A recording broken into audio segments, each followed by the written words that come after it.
Origin Chess, Homes is UX, and this is 5 reasons US aircraft carriers are nearly impossible to sink. Bachal US military news. Yeah, US aircraft carriers basically flagships, motherships, why not? I don't know how to explain that, but you know how basically any, alien warship game or whatever, there's like a mothership there. There's like nearly untouchable and things. I guess that's how you can see this as a mentality wise. I don't know. It's always defended, right? Aircraft carriers are defended by, a lot of like different type of ships, basically attack ships and things like that. It's with a lot of aircrafts and things it's center of command, right? It's supposed to be protected at all times. There are it's supposed to be where you launch attack, where you launch planes. So yeah, especially the Ford class has even more defenses. So yeah, nearly impossible. I guess we'll see how many details behind it, what actually makes it impossible. So let's watch this one. Remember, flag my and don't subscribe, so that way I know which videos to react to more. Check out the Rick Sunday, this link is and check out the end cards, and let's watch it. 5 reasons US aircraft carriers are nearly impossible to sink.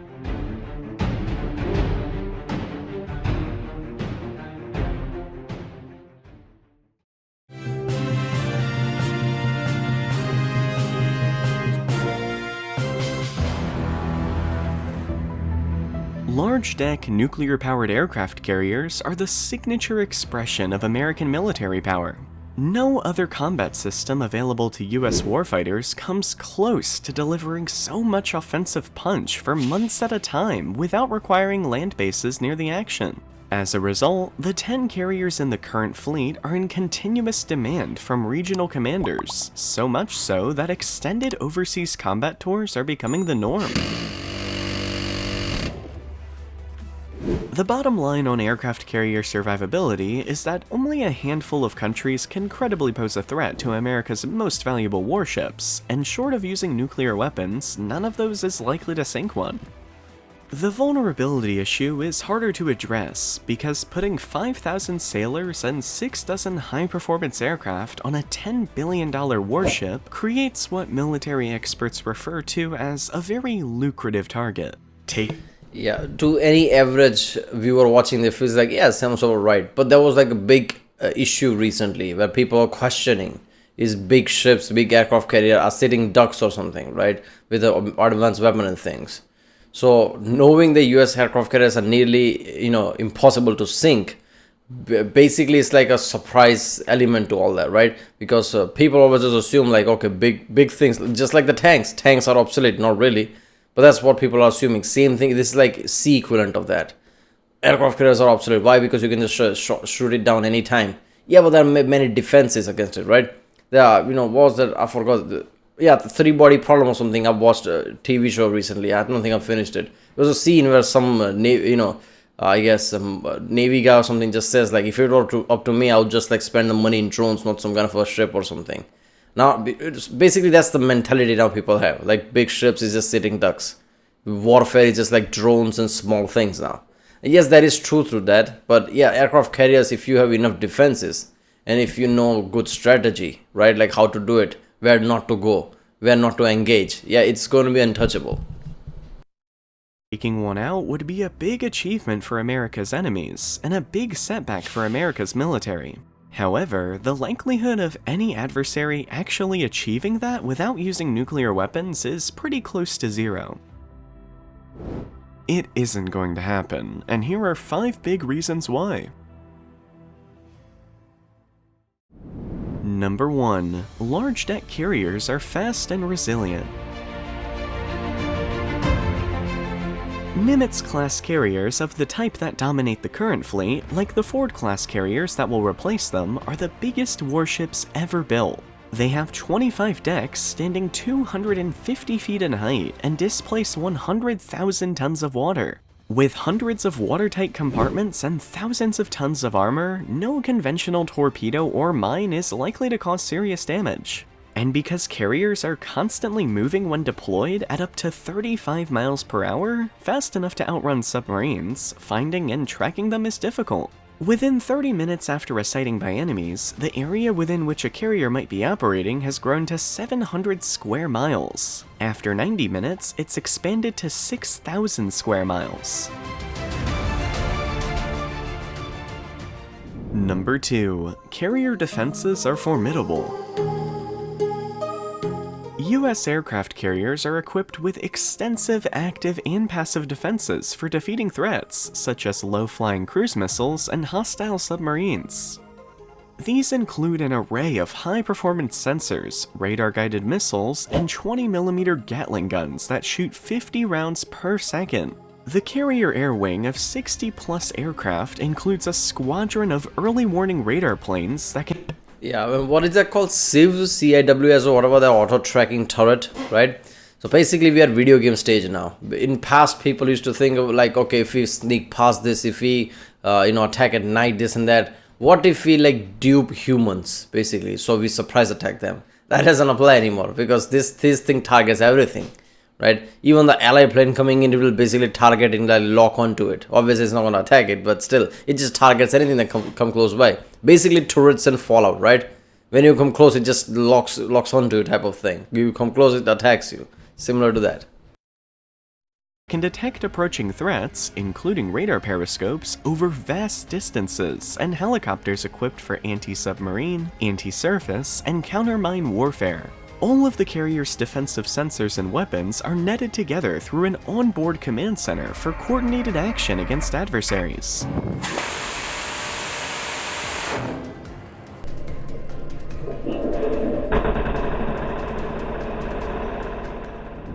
Number 3. Carriers do not operate alone. Carriers typically deploy as part of a carrier strike group that includes multiple guided missile warships equipped with the Aegis combat system.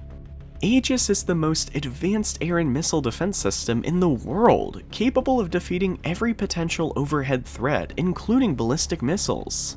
It's linked to other offensive and defensive systems on board US surface combatants that can defeat submarines, surface ships, and floating mines, or attack enemy sensors needed to guide attacking missiles. In combination with the carrier air wing, these warships can quickly degrade enemy systems used to attack the strike group. Carrier strike groups often include one or more stealthy attack subs capable of defeating undersea and surface threats.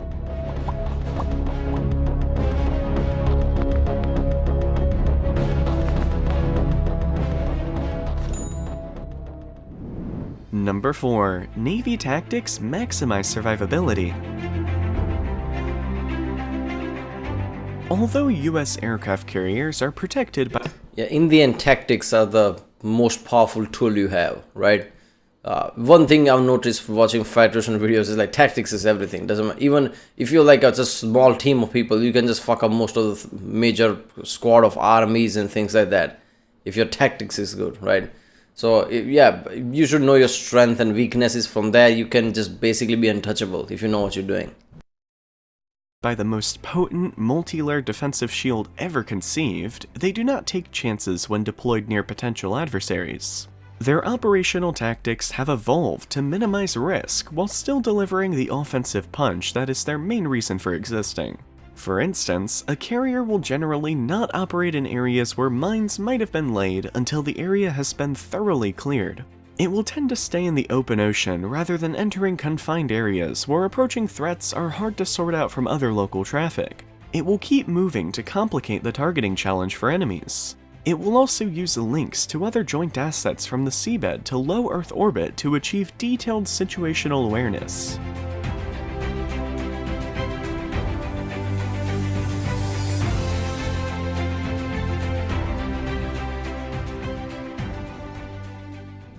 Number 5. New technology is bolstering carrier defense. Although there has been much speculation about emerging threats to aircraft carriers, the Navy invests heavily in new offensive and defensive technologies aimed at countering such dangers. The most important advance of recent years has been the netting together of all naval assets in an area so that sensors and weapons can be used to maximum effect.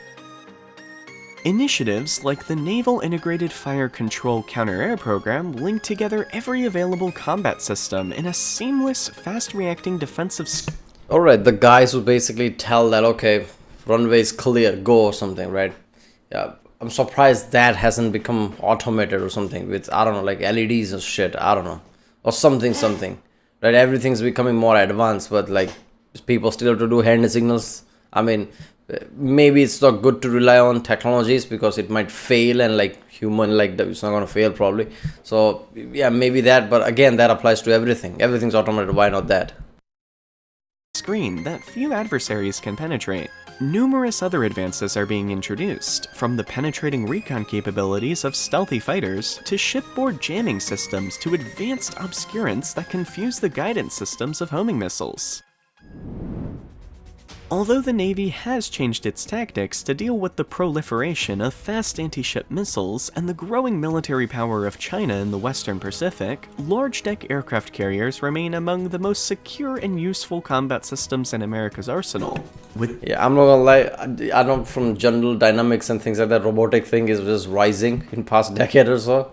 But imagine if US is working some kind of a robotics things in the background, right? Like Iron Man level of shit. I mean, not Iron Man, but some weaponry that works, that looks like a robot. And imagine if China or somebody just sees that on an aircraft carrier, just like, oh my god.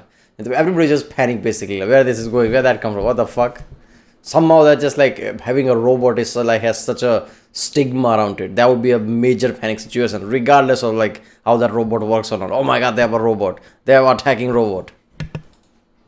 With the unlimited range and flexibility afforded by nuclear propulsion, there are few places they can't go to enforce US interests. And at the rate the Navy is investing in new warfighting technologies, that's likely to remain true for many decades to come.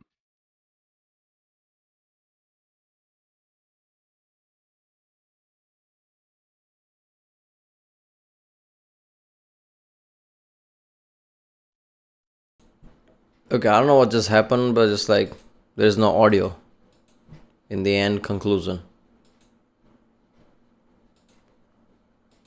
Why did he remove the audio? It's his video. I'm pretty sure that can be copyright issue or something like that. Pretty sure there's nothing. I don't know. Why did that end audio? It just got I don't know. It feels like it might be removed later on, knowing how many like highlights there are, right? Like people were actually like watching same bit over and over again. I mean, if there's no audio, why would they do that? So I'm guessing it will remote later on. I don't know. But yeah, in the end, why 5 reasons US aircraft are nearly impossible? Because of all the defenses it has, right? All the the tactics you might use, right? With the right guidance. I mean, obviously an idiot having the control of the aircraft carrier, like how would that happen? But yeah, that could be catastrophic. Nuclear weapons would take it out, but then again, nuclear weapons can take out most things, right? Proper advanced missiles carrying nuclear warhead is untouchable by most things. Only hope you have against something like, I mean, there are defenses against ICBMs, but even those defenses are like at the right time and right place it would work. Otherwise even that is like touchy, right? So only thing against nuclear warhead, you might have something like maybe it won't detonate. That's the only possibility. So that would apply to everything, not just aircraft carrier.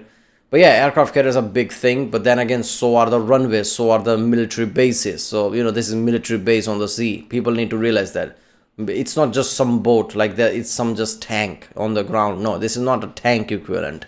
This is base equivalent on the sea, moving base with many defenses around it. You need that if you're going to launch an attack, especially overseas. Right, well, that was 5 reasons US aircraft carriers are nearly impossible to sink by channel US military news. If you like my Alexander, subscribe, and yeah, I'll see you next time.